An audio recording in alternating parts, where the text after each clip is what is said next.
through yoga. And I think a lot of people, when they're starting, they think, well, how could I ever make a living teaching classes at the local YMCA twice a week? Mm-hmm. You This know, meeting is so, being recorded. okay. No, I wish I would have recorded that because that was beautiful. Oh, no.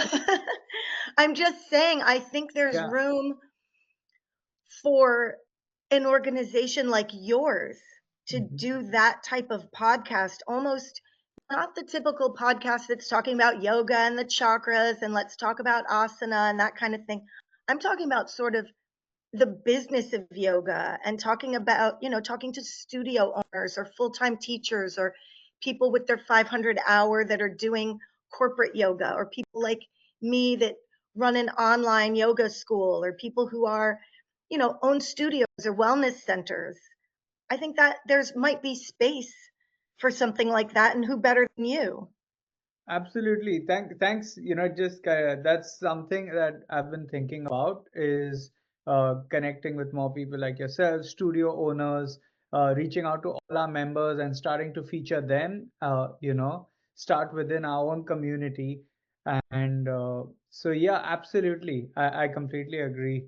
My biggest challenge right now is I've got my hands put in so many things, I and get so. it. I think the once I kind of get more settled down, then we can do this. So that is exactly the thought process, Okay, of having you on board as well. Thank you. sure. Yeah. All right. So uh, maybe Martha, if it's okay, I'll do like a quick just introduction. Maybe you can introduce yourself, and then I'll start asking the questions. Let's give it a try. We can always edit. All right. So, Martha, before we start, how do I correctly pronounce your last name? Kein. Kein. Okay. Mhm. Cool. All right. So, namaste everyone, and welcome to our podcast at the World Yoga Federation. We're trying something new here. We Our very special guest today is Martha Kein from the American Yoga Academy. Martha, welcome. Thank you, Utkarsh. So, Martha, we'd like to start off by just if you could tell us a bit about your yoga journey and how the American Yoga Academy kind of came to be. Okay. Let me start with the American Yoga Academy, which is definitely a separate journey from my own. Mm-hmm. So, the American Yoga Academy started with our founder and lead educator, Claire Diab, and she was introduced to yoga back in the 1970s, when yoga here in the United States was really not mainstream. It was considered something foreign, something sort of hippy dippy, strange and different. Now, of course, today we all understand it and it's mainstream and it's embraced. But back then, it was different. So she started out with yoga, and in the, I guess, early 1980s, after she graduated college, she came back to New Jersey and wanted to get certified to teach yoga. And it was quite difficult to find teachers that could certify you to teach. Well, she eventually was able to do that, and she was offering classes at local luxury hotels. We're here in the New York metropolitan area, so there was plenty of market, and she soon found that she only had so many hours a week that she could teach. Once you're at 40 hours, you need help. So she thought about asking some of her very best students if they wanted to learn to teach.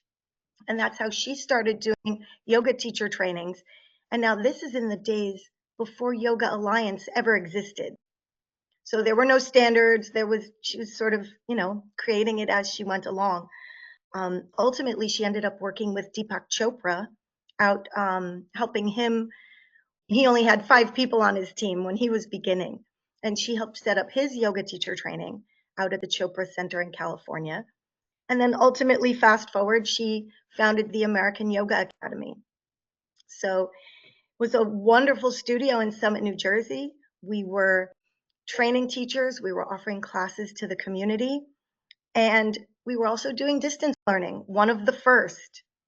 As word of mouth spread, people's friends in Denmark and Belgium and Germany would say, "Hey, I want to learn to teach yoga too." So we were sort of pioneers in doing that. Um, and then to sort of continue on, when COVID hit and all the yoga studios in America were shut down, the American Yoga Academy already had a very robust online community of yoga teachers in training. So we just sort of shut down our brick and mortar and continued on with our online courses. And by the time the government gave us the go ahead to reopen, it didn't make sense. We were nationwide, we had people in foreign countries. The online had just gotten so big and so popular that we stuck with it. So now, fast forward, here we are. We're in 49 states. Oh, no, 47, I beg your pardon. 15 foreign countries. We're offering 200-hour trainings, 500-hour trainings. And what I'm super proud of is the chair yoga instructor training that isn't offered anywhere. And it's a shorter course that's more accessible for people who might be senior citizens and older. I think our oldest graduate is 92 years old. Wow. Um, to give them an opportunity to be able to learn and share. So we've got thousands of successful graduates by now, and we're just so proud of our people here in the States and around the world. That sounds amazing. That's a really amazing journey. I think there's not many studios that have been around in the world, maybe apart from traditional setups, like ashrams and organizations from the 70s to now, that have been independently run. That's amazing. And to see how you guys have kind of evolved and adapted to the changing community around you, that's simply fantastic. Oh, thank you. Yeah, Yeah, we're pretty proud of it. We have something special here, and we have a great community of students and graduates. that's amazing because this was one of the most challenging times for yoga teachers and studios. And what you guys have done, it can be a case study of how it's actually you've converted this obstacle into an opportunity, and it's just fantastic to see that. We too at the Federation, I personally had to stop my offline teaching completely in Auckland, and that gave me a lot of time and energy to focus on the Federation. And it's interesting to see that that was actually one of the largest growing periods for us as well. And I think that's because yoga everywhere was growing because of sudden accessibility. If you're a mom Agreed. with three kids, or if you're working 40 to 60 hours a day, and if you save yourself a drive and have it accessible at your fingertips, so that has been a big boost to the industry, I think. Agreed. I think there's been an upside and a downside. I think starting with the downside, I think every yoga instructor with a camera and a computer tried to start a yoga teacher training program and online yoga classes during COVID. And some of them are wonderful and are great additions to the community, and some of them are not. And I think now for people who are just entering this market saying, hey, I want to learn some yoga, I want to get healthy, or maybe I want to train as a teacher, now there's so much clutter and Mm. so much noise that it's hard for people to make decisions and know what is a good, reputable school and good, reputable trainers and what isn't. So that I think has become the downside of all this technology. But on the upside, and this is just, I guess there's no other word for it but joyful, we have been able to serve people, serve students that never would have had the opportunity to learn. I'm thinking specifically of, we had a student who was on a mission trip for the year in an Alaskan village who completed our teacher training while she was there. I have a graduate who was living in her camper in Montana. When I asked her, if you wanted to go see a yoga class in person, how could you do that? And she said it would be over a 3-hour drive for Wow. her. So we're able to serve people like that, especially with chair yoga. We have served people who don't drive. We have served people who are wheelchair bound. And these are people who would not have had the opportunity without this pivot and this online accessibility. So I think that's just been a blessing for so many people. Amazing. Yeah. And what's your experience in transitioning from offline to online as a teacher? Because I know for me, I'm very much a face-to-face kind of an individual, and I know a lot of studios have kind of not yet recovered from after having closed down, and they've not made that transition into some kind of an online service. So, Well, I think for us, it was a seamless transition because we were already doing distance learning. So it was already, we had a level of comfort. We weren't making it up as we went along. We already had something very robust in place. mhm, So, and I guess I don't even want to call it foresight because no one knew COVID was coming. I guess it was just luck and the fact that we had been doing this for so long that it was the obvious next step for us, maybe before it was for others. oh, fantastic. Thanks for sharing that. We'd love to hear more about your own yoga journey as well. Oh gosh. So, always easier to talk about the academy than to talk about one's individual self. But the one thing I can tell you about my journey is the first yoga class I took, I did not like it. So, this was back when I was in college, and really it just, I felt like it was very competitive and it was very confusing. It felt uh, like something that was sort of outside of what was comfortable for me. And I didn't go back for a really long time. And then I was working a corporate job, and one of my coworkers said, "Hey, they're offering yoga. Let's go." Okay.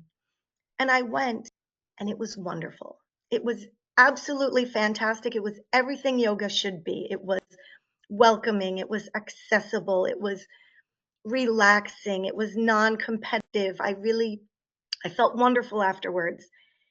And I guess fast forward for me doing what I do now at the American Yoga Academy, I understand how important the instructor is because I see now that the first instructor I experienced was talking only about the poses in Sanskrit, was not introducing and explaining what we were doing, was not cueing properly, was not mirroring, was not explaining the mind body connection. And so it felt off. And when I got the right instructor, I said, wow, this is really something, right? Yeah. So I relied on yoga often. I would do some breath work before I had to give a big presentation, or I used it as some stretching and exercise. I used it to create space, not just physically, but mentally and spiritually. I started dabbling in meditation, and then fast forward 2018, I guess I went to India to learn more and to get certified to teach.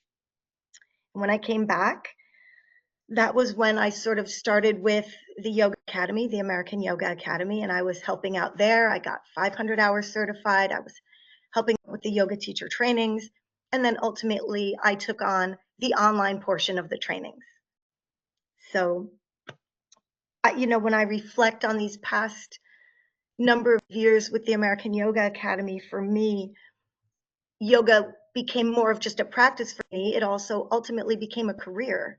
Um, and that is an option for people that they don't always think about. But, there are options for work, for teaching, for management, but then there are also options within that to be helping people, to be bringing health and peace and opportunity to people, to be bringing, I guess, well-being and self-development. And so for me, I get to watch people get healthy. I get to watch people develop opportunities for themselves and their families. And I get to watch people develop self-confidence. So it really has been a great journey for me in so many ways. Oh, that's amazing. And where did you visit in India? What? I was in Goa, Uh-huh. so southern India on the coast. Okay, Spectacular. It's just beautiful. nice. And did you spend your whole time in Goa for the teacher training, is it? I did. Yeah, Goa is beautiful. I lived in Mumbai, so I've been to Goa quite a bit. Oh, yeah? Yeah, yeah, On vacation, right? The beaches are yeah. spectacular. It's where all the people from Mumbai go for a holiday when it's a thing. When you go to college, you got to go out with your friends. I guess something like spring break over here. Oh, that's great. Yeah, so it's actually like one of the biggest party spots. It was awfully fun. That's great. So, Martha, how did you come across the World Yoga Federation, and what made you decide to come on board with us?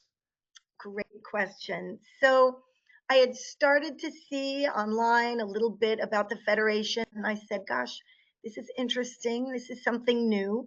Um, I think I received an email from the Federation talking about a recent, I think you had a workshop, an online, maybe symposium, Conference, yes.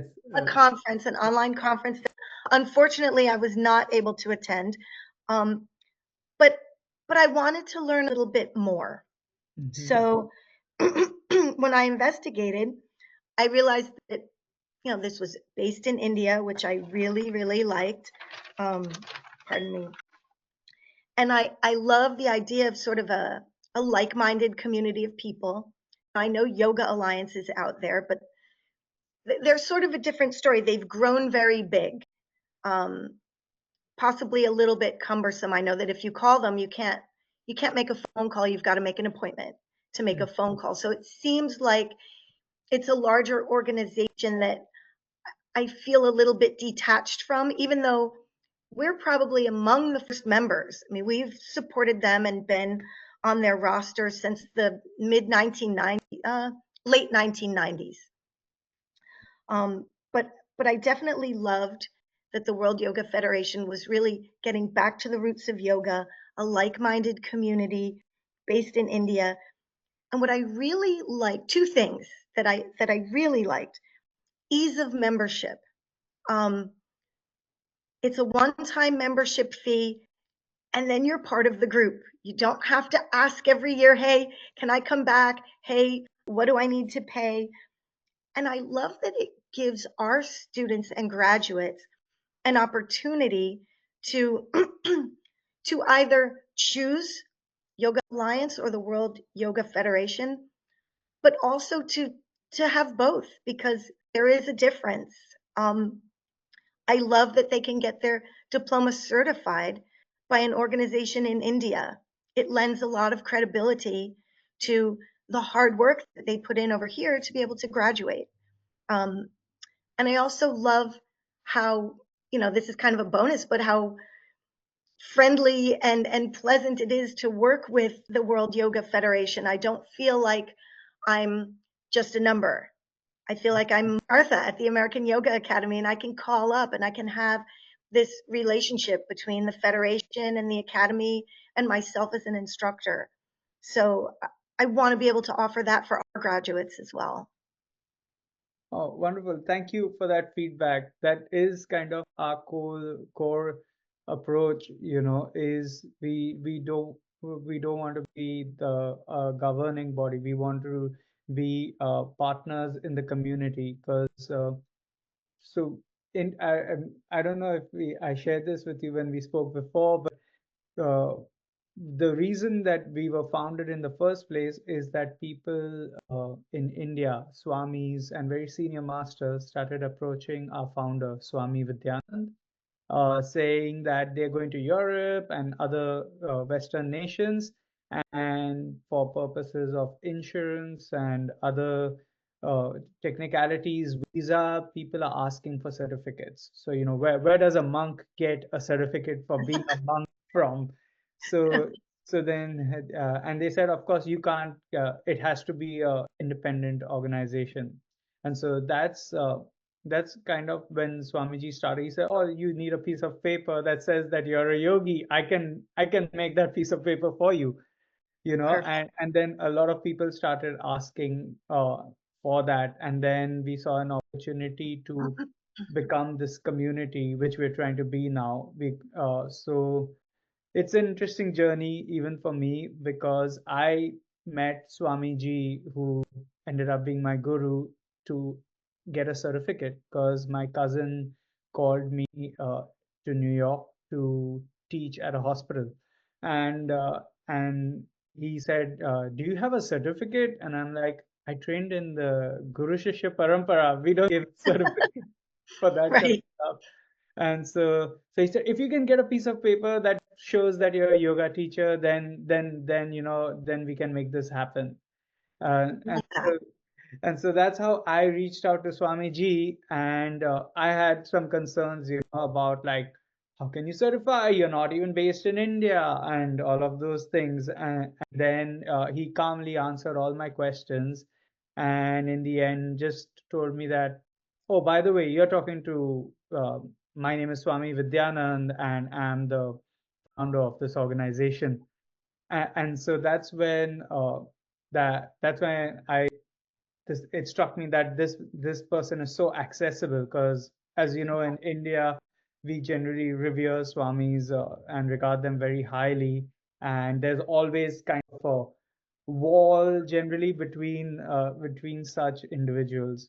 uh, but I ended up forgetting all about my certification and started learning yoga. So That's excellent. yeah. I think you said something really important when there's sort of a wall up. And I feel like World Yoga Federation is more of a partner than a governing body.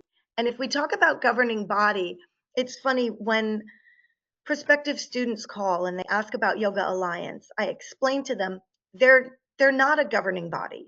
They're a voluntary membership organization. They don't certify anybody.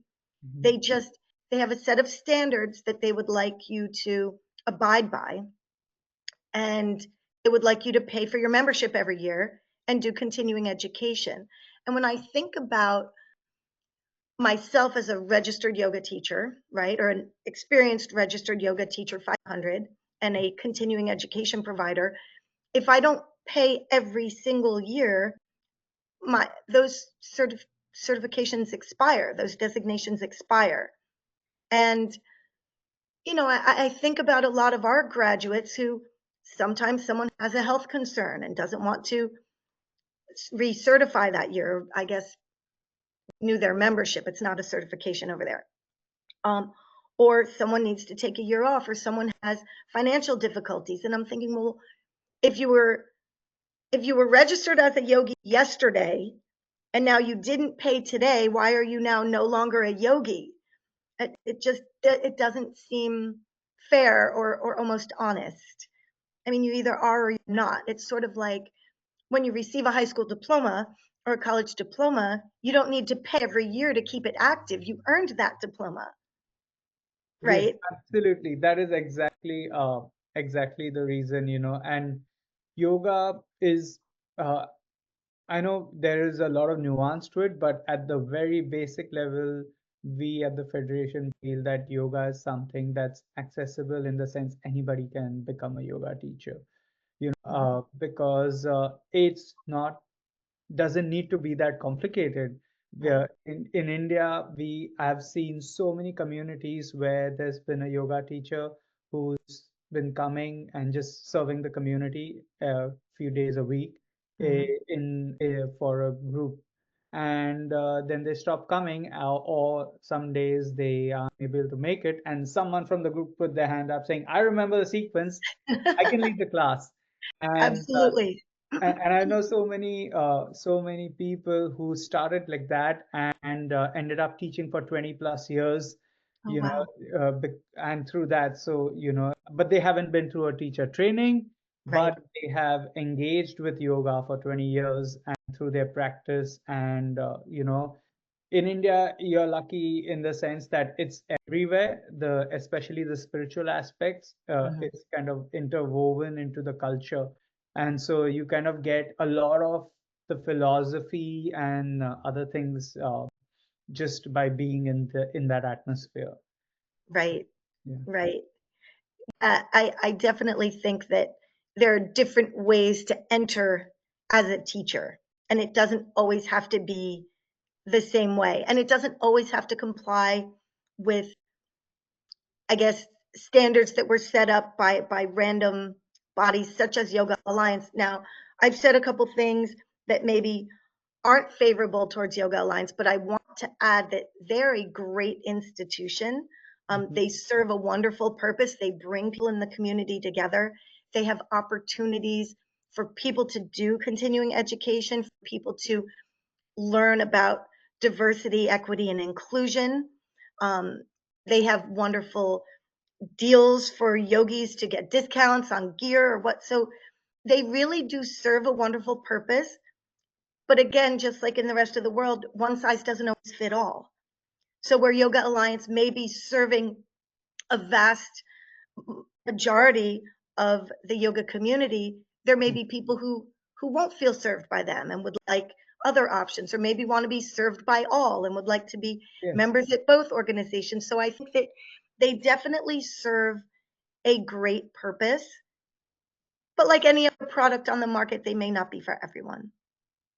Absolutely, and I think they've been very critical in bringing the community, especially in the US, together. And the Agreed. US is where a lot of yoga teachers, even in India now, they always want some kind of association with the US because it is literally the biggest market, if you look at it commercially for yoga. Whereas in other countries, it takes different forms, through, especially in India, through large organizations, and charities that generally engage in this kind of proliferation of yoga. And Right. yeah. Wow, that it's been. I know I'm mindful of the time. It's been amazing chatting with you, Mata. And would you like to if do you have time to share something more, or would you like to say something else before we kind of wrap up? Um, I guess the only thing that I might want to add, and it's been on my mind lately for some reason, it's come up a lot recently, and you sort of touched on it right now yourself, is that sort of the spirituality of yoga is woven into the community in India. I think though here in America, sometimes the spirituality scares people off. Mm-hmm. I think that, the majority of our population here is not Hindu, Mm-hmm. right? So at the American Yoga Academy, we definitely teach the beginnings of yoga, the history and philosophy of yoga, but we do that more from an academic perspective. Mm-hmm. And I've had a number of students and well, more prospective students. Once students are in our course, they see what we're doing. We definitely do not sort of promote any type of religion, and we make sure that whatever it is that our students deeply believe, that that will be able to mesh with the yoga that they're doing, so that learning yoga and professing your own faith, whether it's Christianity or Judaism or Muslim or whatever it may be, yoga and those faiths don't have to be mutually exclusive. Now, I know that there are other yoga teacher training programs where they focus very much on the Hinduism aspect, Mm-hmm. and that's fine. And the good news is there's so many training programs out there that you can choose the one that's right for you. But definitely for us, um, we feel very strongly that if you come to our school and you are a Christian or a Jew or whatever you believe, we want to make sure that what we're teaching you Mm-hmm. is not trying to inch that out. Yes. That you can fully participate in your Jewish temple, your Christian services, and do yoga without disappointing your higher God. It's interesting that you mentioned that because that is actually not just in the US. I find that even in India, is uh, people have made this association of yoga and Hinduism, where it would be like saying if equating yoga with Hinduism would be like equating email with Gmail. Right, Yes, right, right, right, Gmail is where most people get their email from, but the concept of email was Gmail was derived from email, you know, right, and so yoga, if most people aren't aware that it's not a Hindu thing. In fact, Hinduism has derived things from yoga, as has Islam. If you see the practice of the 5 times prayer of namaz, they hmm are sitting in Vajrasan almost all through, and there's a bunch of movements that harnesses the chi. If you look at Christianity or any other religion, bhakti is at the core, devotion is the core, correct, and then that in yoga it translates to bhakti yoga, and then if you look at the occult practices that are in the West, whether it be through Christianity or Judaism and other practices in Africa, in Southeast Asia, and East Asia, and they're all then can be kind of classified under Tantra, right? But that doesn't mean that those practice. I think there. Uh, I guess that's how because the words are Sanskrit, you know right, and there is a lot of connection with religion, definitely, but it is not uh, exclusive in right. I know that for me personally, I'm a Christian. And when I went to India and during my teacher training, there was a day where we were going to be doing some chanting in Sanskrit. And I said, oh gosh, I, I don't know what I'm saying. And what if I'm saying something what if what I'm saying would be disappointing to Jesus, who is Mhm. important to me? Yes. And then I thought, well, now, how do I sort of negotiate this impasse? I want to make sure that what I'm doing isn't isn't sort of negating the faith that I've professed during my life. And so I came back here and I really looked into it. Hmm. Um, I've read the Bible back to front 6 times, and I tell our prospective students because sometimes they'll ask me, well, someone might call in from Georgia or Texas and say, well, now, my mama doesn't want me to take this course because she says yoga's not Christian. And I say, but yoga's not Hindu either. And it's not, Exactly. it's none of those things. And I have read now the last 2 times I read the Bible front to back. I read with an eye for, am I disappointing Jesus in any way by doing what I'm doing? And I couldn't find the evidence that I'm disappointing anyone with yoga. Yoga is just it's it's health and it's wellness and it's relaxation, and like anything else, it's what you make of it. Hmm. So recently I had someone say doing the sun salutations is sinful because you're worshiping the sun. And I said it's not worship. Salutation means saying hello. Yes. It, maybe there are people who do it with worship in their heart, but I'm not one of them. So it's what you make of it. I don't feel that the Hindu aspect of yoga is understood very well. I think on the contrary, it's misunderstood. Yes, I completely agree.